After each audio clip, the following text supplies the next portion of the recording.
नमस्कार दोस्तों, मैं हूं दिनेश के वोरा। इंडिया इंटरनेशनल प्रोग्राम के अंदर आपका स्वागत है। दोस्तों, पाकिस्तान ने ट्रंप का एक जो इल्ज़ाम आया था कि रशिया, चाइना, नॉर्थ कोरिया और पाकिस्तान बिना बताए न्यूक्लियर टेस्ट कर रहे हैं, उसके मुकाबले उनका स्टेटमेंट आया कि हमने कोई न्यूक्लियर टेस्ट नहीं किया है। 1998 के बाद हमने एक भी न्यूक्लियर टेस्ट नहीं किया है। ये जवाब पाकिस्तान की सरकार का आया है और ये जवाब बेसिकली देखा जाए तो ट्रंप के उस रेटोरिक पे आया जिसमें कहा गया था कि पाकिस्तान भी उन कंट्रीज़ में शामिल है जो न्यूक्लियर टेस्ट कर रहे हैं चुपके चुपके। रशिया ने तालिबान को सपोर्ट किया है, ख़ासतौर से तालिबान अफ़गानिस्तान की वॉर के अंदर, और तालिबान का जो व्यू पॉइंट है उसको रशिया ने कहीं ना कहीं एक्सेप्ट किया है। ये कुछ बातें निकल कर आ रही हैं उनके कुछ जो स्पोक्स पर्सन्स हैं। तीसरा, अल शरा, जो कि सीरिया के जो पहले बड़े टेररिस्ट थे, अब प्रेसिडेंट बना दिए ट्रंप साहब ने, तो पता लग रहा है कि उनके खिलाफ भी सैंक्शंस जो हैं वो ख़त्म करने की अब बात हो रही है, बल्कि ख़त्म कर दी गई हैं।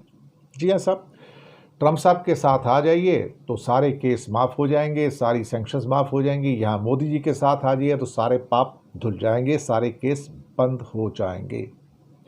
तो नमस्कार आप सबको और स्वागत है आपका। सबसे पहले बात करते हैं पाकिस्तान के ऊपर आए उस इल्ज़ाम की जो ट्रंप के कहने से आया है कि हमने जो इन लोगों ने टेस्ट किए हैं, इसमें चाइना, रशिया, नॉर्थ कोरिया और पाकिस्तान लगातार न्यूक्लियर टेस्ट कर रहे हैं और हम कुछ नहीं कह रहे हैं, और ये चुपके चुपके कर रहे हैं और अनाउंस भी नहीं करते हैं।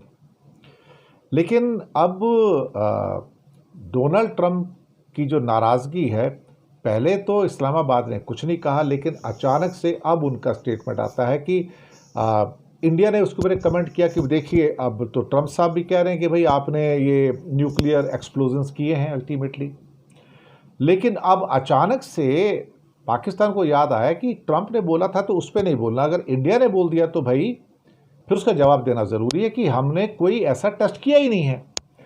हमने 1998 के बाद में कोई भी अपना टेस्ट नहीं किया और हमारी जो सिचुएशन है वो वेल लेड आउट है, वेल एक्सप्लेन्ड है। लेकिन हमारे कहने पे क्यों पाकिस्तान एक्सप्लेन कर रहा है भाई? हमने तो सिर्फ ये कहा था कि पाकिस्तान न्यूक्लियर एक्सप्लोजन कर रहा है, टेस्टिंग कर रहा है, ये ट्रंप ने कहा है, हमने नहीं कहा है। तो अगर आपको जवाब देना है तो ट्रंप को जवाब दो, लेकिन भारत के जो कमेंट आए उसके ऊपर जवाब दिया जा रहा है। मुझे लगता है कि ये तो थोड़ा सा दुर्भाग्यपूर्ण है, बड़ा अनफॉर्चुनेट है साहब कि आपको जवाब ट्रंप को देना है, इंडिया को नहीं देना है। ये इल्ज़ाम आपके ऊपर ट्रंप ने लगाया कि भाई आप उन कंट्रीज़ में हैं जो लगातार सो कॉल्ड आप न्यूक्लियर टेस्ट कर रहे हैं। पाकिस्तान ने जो न्यूक्लियर जो संधि है, जो एक एग्रीमेंट है कि हम टेस्टिंग नहीं करेंगे, उस पर कभी न्यूक्लियर प्रोलिफरेशन ट्रीटी जो उस पर कभी साइन भी नहीं किए हैं। भारत ने तो साइन भी किया हुआ एटलीस्ट। तो भारत के ऊपर इल्ज़ाम लगाने से कोई फ़ायदा नहीं है। पाकिस्तान के फॉरेन के मिनिस्ट्री के स्पोक्स पर्सन अंद्राबी हैं, वो कहते हैं कि पाकिस्तान यूएनओ के उन प्रपोजल्स का हमेशा सपोर्ट करता आया है जहां पर न्यूक्लियर टेस्टिंग के ऊपर एक पूरा का पूरा रेस्ट्रिक्शंस लगाई गई हैं। और फिर ये कहते हैं कि डोनाल्ड ट्रंप ने कहा कि उसके ऊपर तो कोई कमेंट नहीं किया। फिर कहते हैं भारत का ये कहना कि हमने उसके बाद टेस्टिंग किया, ये तो बड़ा दुर्भाग्यपूर्ण है, ये पाकिस्तान कहता है। लेकिन हमें क्यों बोल रहे हैं आप अल्टीमेटली, हमारा हवाला क्यों दे रहे हैं? हम इल्ज़ाम हमने थोड़ी लगाया है। मैं भी कभी ये सोचता हूँ कि भाई जब डोनाल्ड ट्रंप ने अपनी बात कही थी तब तो आपने कुछ कहा नहीं, तब आपने चुप्पी साध ली। इंडिया ने उसके सो कॉल्ड स्टेटमेंट को रिपीट किया तो अब आप इंडिया को जवाब दे रहे हो। अब मैं क्या कहूँ इसके बारे में। फिर उसके बाद पाकिस्तान कहता है कि भारत जो है वो फैक्ट्स को तोड़ मरोड़ कर पेश कर रहा है, और डोनाल्ड ट्रंप की जो टिप्पणी है, जो कमेंट है, उसको भी गलत तरीके से पेश कर रहा है। हमने गलत तरीके से क्या पेश किया अभी? हमने तो ये कहा कि डोनाल्ड ट्रंप ने सीधा कहा है कि हाँ ये न्यूक्लियर टेस्टिंग कर रहे हैं, रशिया कर रहा है, चाइना कर रहा है, नॉर्थ कोरिया कर रहा है, पाकिस्तान कर रहा है। हमने क्यों तोड़ा मरोड़ा उसको भाई? मैंने तो खुद वो स्टेटमेंट पूरा का पूरा कोट अनकोट में दिया आप लोगों के सामने कि ट्रंप ने कहा क्या था ultimately, and I have given in the quote unquote every word what Trump had spoken, I had repeated, and same thing was repeated by government of India. चलिए साहब, ये भी एक तरीका है कि अब बात तो कहनी है तो किसी और के ऊपर निशाना बना के कह दो। ट्रंप के सामने कहोगे तो थोड़ी सी मुश्किलात हो जाएगी, क्योंकि ट्रंप के सामने तो आप घुटने टेक चुके हो। अब क्या कहा जाए। दूसरी बात, अब पाकिस्तान की मुश्किलें थोड़ी सी और भी बढ़ रही हैं कि तालिबान को रशिया की सपोर्ट मिल रही है।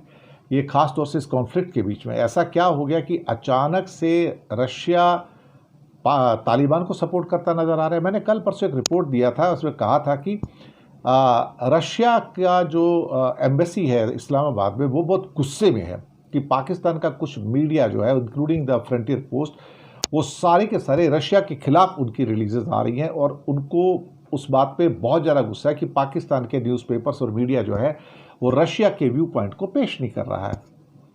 अब यहाँ पर उनका कहना ये कि हम तालिबान का जो व्यू पॉइंट है उसको हम सपोर्ट कर रहे हैं, जो पीस वार्ता चल रही है हम उसको भी सपोर्ट कर रहे हैं, और हम अफ़गानिस्तान के अंदर एक पॉजिटिव डेवलपमेंट की बात कर रहे हैं, और अफ़गानिस्तान का जो ख़ास तौर से जो टसल हो रही है इस टाइम पाकिस्तान के साथ में, वो नहीं होनी चाहिए। लेकिन we respect the view point of Taliban, ये रशियन स्पोक्स पर्सन का कहना है। तो कहीं ना कहीं वहाँ से भी थोड़ी सी एक चोट लगती हुई पाकिस्तान को वहाँ पर नज़र आ रही है।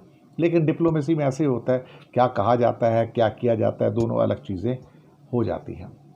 इस बीच में अल शरा जो कि सीरिया के प्रेसिडेंट हैं, प्रेसिडेंट क्या टेररिस्ट हैं वो तो एक्चुअली देखा जाए तो, अब उनके ऊपर ये सारे के सारे जो टेररिस्ट के सारे इल्ज़ाम हैं वो सारे हटा लिए गए हैं।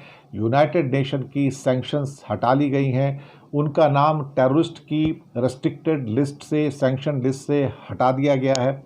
बहुत बढ़िया भैया, हिंदुस्तान ने तालिबान के टेररिस्ट को एक तरह से एक्सेप्ट कर लिया, अमेरिका ने एक दूसरे टेररिस्ट अल शरा को एक्सेप्ट कर लिया। दुनिया में साहब जो टेररिस्ट हैं या टेररिस्ट कंट्री हैं या टेररिस्ट जो इंडिविजुअल्स हैं, उनको एक किस्म से कहा जाए कि भाई कहीं ना कहीं मैं क्या कहूँ इसके बारे में, बड़ा कहना बड़ा मुश्किल सा है, लेकिन मुझे ऐसा लगता है कि जो हो रहा है वो ठीक नहीं है।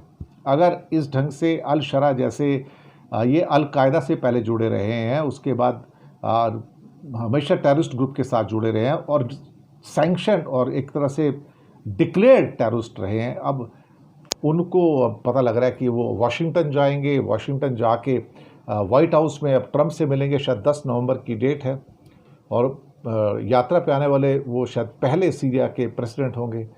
मेरी तो समझ से बाहर है कि वो कह रहा है कि टेररिस्ट को रिकॉग्निशन मिल रही पूरी दुनिया में, और वैसे ऊपर से कहना कि हम टेररिज्म के ख़िलाफ़ हैं, हम किसी भी रूप में ख़िलाफ़ हैं।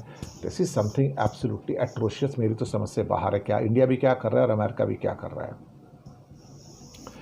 इधर इंडिया में राजनाथ सिंह ने अब डैमेज कंट्रोल करने की कोशिश की है, क्योंकि एनडीए बिहार के चुनाव में हारता नज़र आ रहा है, और अब वो कहते हैं कि नहीं हमारे मुख्यमंत्री तो चाहे कुछ भी हो जाए नीतीश कुमार ही होंगे। यानी कि जो डैमेज हो चुका है इस समय, उस डैमेज को कॉम्पनसेट करने की कोशिश में है, और ये कहना कि नहीं इसमें कोई कन्फ्यूज़न ही नहीं है और नीतीश कुमार ही चुनाव के बाद एनडीए के मुख्यमंत्री बनेंगे और हमको 2/3 सो कॉल्ड बहुमत भी मिलेगा। अब सवाल ये पैदा होता है कि अगर ऐसा था तो नीतीश कुमार की नाराज़गी थी, भाई मुझे डिक्लेयर क्यों नहीं किया जा रहा? तेजस्वी को सीएम फेस डिक्लेयर किया तो नीतीश को डिक्लेयर क्यों नहीं किया? अब बीजेपी चाल तो चल रही है, अब उसमें धोखा हो गया, उसके अंदर उसको नुकसान हुआ है, तो अब वो राजनाथ को भेज के, क्योंकि राजनाथ थोड़े से क्रेडिबल फेस हैं, तो राजनाथ के थ्रू वो क्रेडिबिलिटी वापस लाना चाहते हैं, एश्योरेंस देना चाहते हैं कि भैया जो भी है जैसा भी है, कम से कम अब नीतीश बाबू को ही हम चीफ मिनिस्टर बनाएंगे और इसमें कोई शक शुबह वाली बात नहीं है। तो चैनल को सब्सक्राइब कीजिएगा, हो सके तो छोटी छोटी आर्थिक मदद भी कर सकते हैं। नीचे हमने आपके लिए यूपीआई नंबर और बैंक अकाउंट नंबर दोनों दिए हैं। किसी एक को चुनकर छोटी सी मदद करके अच्छी पत्रकारिता को आगे बढ़ाने में आप हमारे सहयोगी भी बन सकते हैं। धन्यवाद।